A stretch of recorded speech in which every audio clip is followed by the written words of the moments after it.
Hi hello welcome back to my channel Soundarya blogs. అందరూ ఎలా ఉన్నారు? కార్తీక పౌర్ణమి బాగా జరుపుకున్నారా? మేమైతే బాగా చేశానండి. ఇదేమో ఉదయం ఆ రోజు ఉదయం ఇలా దీపం పెట్టేసుకున్నాను అనమాట. ఉప్పు దీపము, నారికేల దీపం అంటారు కదా, కొబ్బరికాయలు పెట్టుకునే దీపము. అలా పెట్టుకుంటే మంచిది.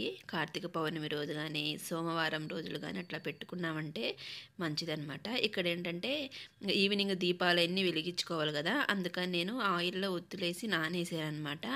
ఎందుకంటే కొంచెం ఎక్కువసేపు వెలుగుతాయి, త్వరగా కూడా వెలుగుతాయి.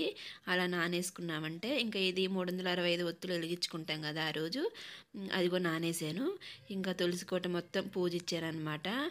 పసుపు కుంకుమ అంతా పూజ ఇచ్చేసాను. ఎందుకంటే ముందు రోజు పూజ ఇచ్చాను నేను. వర్షం పడిందండి, పెద్ద వర్షం పడేసరికి మొత్తం పోయిందనమాట. ఇప్పుడు కూడా సన్నగా వర్షం పడతానే ఉనింది. ఇప్పుడు కూడా ముగ్గేస్తే మొత్తం పోద్దేమో అని ఆలోచించి వేసానమాట. ఎట్టయితే అట్లా అయింది కానీ అని. ఇంకా నేనైతే ఇంట్లోనే 365 ఒత్తులు తులసికోట దగ్గరే ఇప్పుడు పెడతాను. అందరూ గుడికి వెళ్తారు కదా, ఈవినింగ్ గుడికి వెళ్ళి దీపం పెట్టేస్తారు. నేనైతే ఇటు వచ్చినప్పటి నుంచి తులసికోట దగ్గరే నేను 365 ఒత్తులు వెలిగించేస్తాను. ఇక్కడికి వచ్చినప్పటి నుంచి అలాగే చేస్తున్నాను అనమాట. ఇంకా ముగ్గు అదంతా వేసేసుకొని ఇంకా ఉదయం నుంచి ఉపవాసం ఉంటాం కదా ఆ రోజు, కార్తీక పౌర్ణమి రోజు ఉదయం నుంచి ఉపవాసం ఉంటాం కదా. ఇంకా ముగ్గు అదంతా వేసుకొని కొంచెం పద్మ ముగ్గు కూడా వేసాను. ఇంకా నేనేంటంటే ప్రమిదల్లో వెలిగించినండి, పిండి దీపం అంటారు కదా, దాంట్లోనే నేను ఒత్తులు వెలిగిస్తానమాట. పెద్ద ప్రాసెస్ అంటూ ఏముండదండి, సులువుగానే పిండి కలిపేసుకోవచ్చు. ఇది బియ్యం పిండిలో కొంచెం ఆవు పాలు, కొంచెం నెయ్యి, కొంచెం బెల్లము, కొంచెం అరటిపండు వేసేసుకొని మొత్తం కలిపేసుకోవాలి.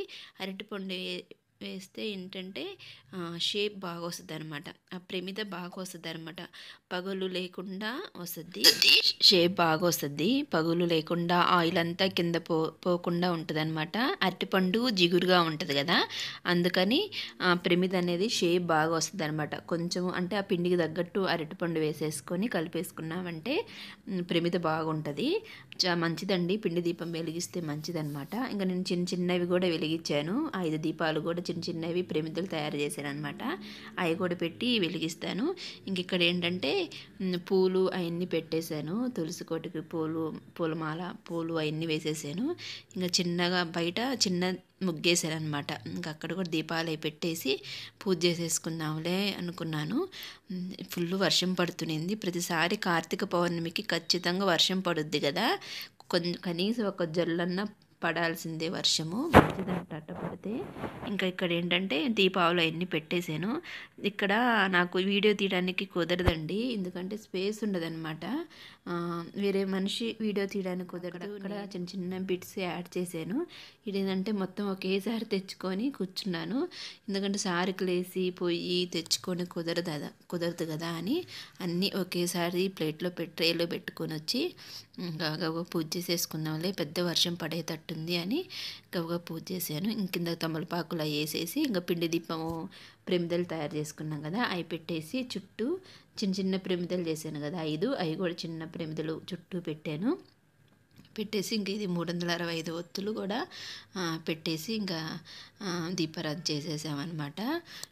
అప్పుడే చూడండి 15 డేస్ అయిపోయింది కార్తీక మాసం వచ్చి, తెలియకుండా అయిపోయింది కదా ఈ సంవత్సరము. ప్రతిసారి కూడా అంతేలేండి, ఉదయాన్నే గుడికి వెళ్తారు, దీపం పెట్టుకోవడం అదేదో త్వరగా అయిపోద్ది. కార్తీక మాసం అంటే ఇంట్రెస్ట్గా అందరూ ఉదయాన్నే లేయడము, పూజ చేసుకోవడము, గుడికి వెళ్ళడము.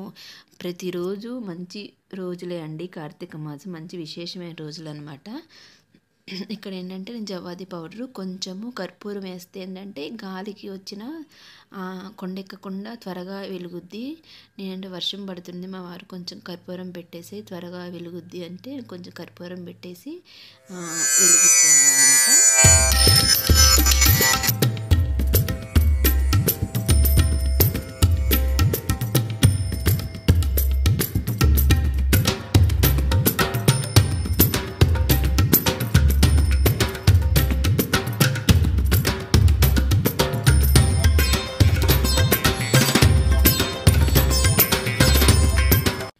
ఇంకా కొబ్బరికాయ కొట్టేసి ఇంకా హారతి ఇచ్చేసాను.